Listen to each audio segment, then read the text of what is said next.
Sanibona, ngaphambi singene kwivideo namuhla, ngithi angithathe lethuba ngibonge i-support nothando enikhombise lona lingaphezu kokucabanga kwethu. Siyacela niqhubeke nisisupport njalo ngokubuka amavideo ethu, ungakhohlwa ukukhomenta, ushare, ulike. Siyafisa ukuzwa umbono wakho. Sicela ke singene kwivideo namuhla. Kule press briefing abe nayo Floyd Shivambu namuhla, kunento ayishilo engicabanga ukuthi ibaluleke ngendlela eyisimanga. Futhi ngiyafisa abantu abangamalungu omkhonto wesizwe party bangayilaleli lento ngemizwa, kodwa bayilalele bephelezelwa zingqondo zabo. Izathu esenza ukuthi ngisho njalo ba mawulalele ngemizwa ngeke uyizwe ukuthi kahle kahle uthini uFloyd. uFloyd la uyachaza ukuthi yisiphi isizathu esenza ukuthi umkhonto wesizwe party kubonakala sengathi angeke ukwazi ukuliberate abantu abamnyama. Futhi uma abantu bomkhonto wesizwe party beyilalelile lento eshiwo uFloyd, bayirectify, bayilungisa, umkhonto wesizwe party unayo potential yokuthi ungabaliberate abantu abamnyama, ngoba akekho ongaboni ukuthi umkhonto wesizwe party ube yithemba labantu makuza kuma elections. Abantu ebese becasa bekhathele iANC, abantu ebese kufikela abathi khona bona bathatha isinqumo sokuthi abasavoti, kodwa kunele kwakhona umkhonto wesizwe party basebethi asisukume nobe registered for ukuvota ejethi uzovotela iANC, kodwa ukubona kwakhe umkhonto wesizwe party wabese ezitshela ukuthi ngcona avote. So sizomcaphuna uFloyd emveni kumlalela ebese ke siphinde sizichaze ezinye izinto, kodwa lento azoyisho ngifisa siyilalele, kodwa hayi ngemizwa, siyilalele ukuyi-understand ukuthi uthini uFloyd. Cela uzwe la. The overall composition of the leadership of Mayibuye consultation process is not only Umkhonto weSizwe members, but a substantial number come from former members and leaders of Umkhonto weSizwe, because of a correct observation that in its current configuration and direction, majority of MK members, including those that remain, they are not pleased with the manner in which the organization is run. That is a fact that defines a lot of members. A lot of people had trusted that this is an organization that is going to come in to be a replacement of the disappearing and dissipating former liberation movement, the ANC. But in its current configuration, the MK is not a viable vehicle to fight the battles of the people of South Africa in its current configuration. And if anyone says such is the case, it's not being truthful. It's not being truthful in terms of how they handle those issues. Floyd into yokuqala ivezayo la ukuthi isizathu esikhulu esenza ukuthi namhlanje kube nale consultation eMayibuye ukuthi abantu laba abangama former leaders nabangama members omkhonto wesizwe party abanye abajabulile ngenxa yendlela iorganization eranwa ngayo. So ngaleso sizathu kwase kwenza ukuthi labantu abaconsulte bangathathi isinqumo nje bengaconsultanga. Iphuzu lokuqala lelo funeka ulizwe njobe ethi umkhonto wesizwe in its current form, uma usaqhubha ukwenza izinto ngendlela owenza ngayo, ngempela lento iyenza ukuthi abantu bagcine bengazazi ukuthi nabenze njani. Uma ngifunda ama comment la ayayifakazela lento engiyishoyo, kukhona omunye umuntu okathi hawu Nkosi yami ngiyaphoxekile ngendlela umkhonto wesizwe party wenza izinto ngayo, ngize ngikhalela ngisho ivote lami ngoba nganginethemba lokuthi lena isolution. Lokho kuveza ngokusobala ukuthi indlela izinto eziranwa ngayo abantu azibajabulisanga. Nalokuqala nje ukuthi izinto sizizwe ngo-breakdown ongesiyimember ye-National High Command bese zenzeka njengoba zinjalo. So nakho lokho kukhombisa ukuthi iqembu indlela eranwa ngayo akuhlelekanga.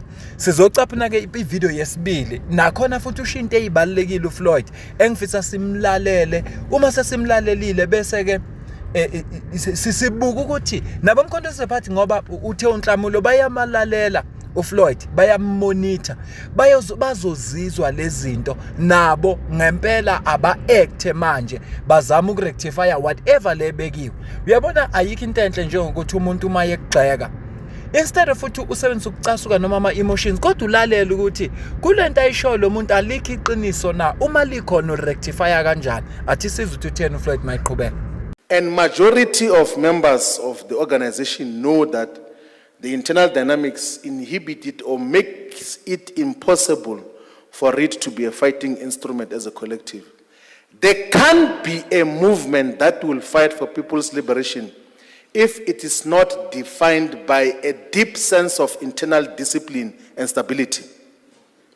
Iphuzu lokuqala elibalekile elibekwa uFloyd la elibaleke kwedlula wonke ukuthi inkinga zangaphakathi eqenjini nendlela esisingatha ngayo nangendlela ezi-attendwa ngayo uma umkhonto wesizwe party ungaguidwa i-internal discipline and stability, lokho kwenza ukuthi umuntu oyibukela kude nalabo abangawufuni bathi le nomdlalo lento. Ngoba uyabona athi ngenze example, iqembu le-EFF linama issues, linayinkinga kodwa akulikho nento eyodwa. Isizathu esenza lokho i-internal discipline.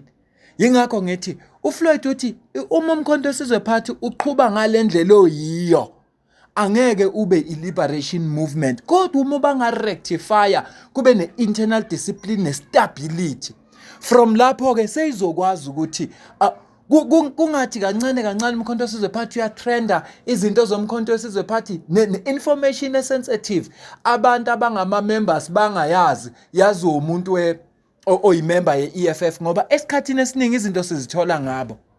Ama-email nje ayithunyeliwe yabantu abazoya abangeke basaya eParliament ngokushintshwa kwelist yakhishwa umuntu oyimember ye-EFF. So lokho uyakubona ukuthi kukhombisa ukuthi there is no internal discipline ngaphakathi. So lento yenza ukuthi ngaphakathi kungabi bikho uzinzo. Isigaba sokuqala esibalekile sure uFloyd. Siyadlula ke manje sizocapha nokunye akushilo kwesibili nokwesithathu, kodwa lokhu nje ikona okokuqala efuna umkhonto wesizwe party njengoba bezimonitor lento eshiwo uFloyd njengoba phela seyimember yomkhonto wesizwe party bazizwe, ngoba nabantu abaningi abafika esigabeni sokuthi baya resign kumkhonto wesizwe party bakhala ngayo lento le. Yazi uma ukhule ekhaya ayikho into enhle njengokubona abazali bakho behleka ngoba bengaxabani phambi kwenu njengeyingane, kodwa ukuxabana kwabo phambi kwenu njengeyingane kunomthelelo omubi kini. Nisho ukubahlonipha kwenu, izinga lokubahlonipha alingabe lisafana. Ngenza nje example ngekhaya ngoba iyona into sonke esondelene nayo. Ngicela ke siqhubeke. There can't be a movement that can fight for true freedom if it's not transparent and accountable. There can't be a liberation project that is led by a family. There can't be a democratic liberation project that is not a unitary formation with democratic centralism. Never. How are you going to process, how are you going to provide collective guidance? Because you will leave a meeting and think that you have agreed on a perspective of how we move forward. And then the family sit over dinner and say, no, those decisions that you've taken are nonsense all over. And that time, you are busy communicating to structures that, no, next week we are going to start a new campaign on how we are going to respond to crime. Then they say, no, leave these things of crime. It's not priority. Let's focus on Morocco. So, you can't have an instrument like that as a fighting instrument. And that is honesty. It's critique that we will give openly. It's not... Njengoba izizwa ke izinto uFloyd ayishoyo, MK party isethubeni lokuzirectify ngoba kuyo yonke inkinga angeke uyiresolve inkinga ongayazi ukuthi yini.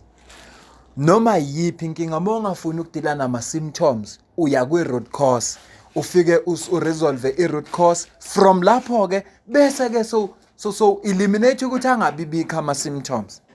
So singethemba lokuthi umkhonto wesizwe party emveni kokulalela lenkulumo bazobona nami nje ngomunye wabantu ukuthi ama-internal dynamics awaphelele internally angaphumeli phandle akungalikhi lutho.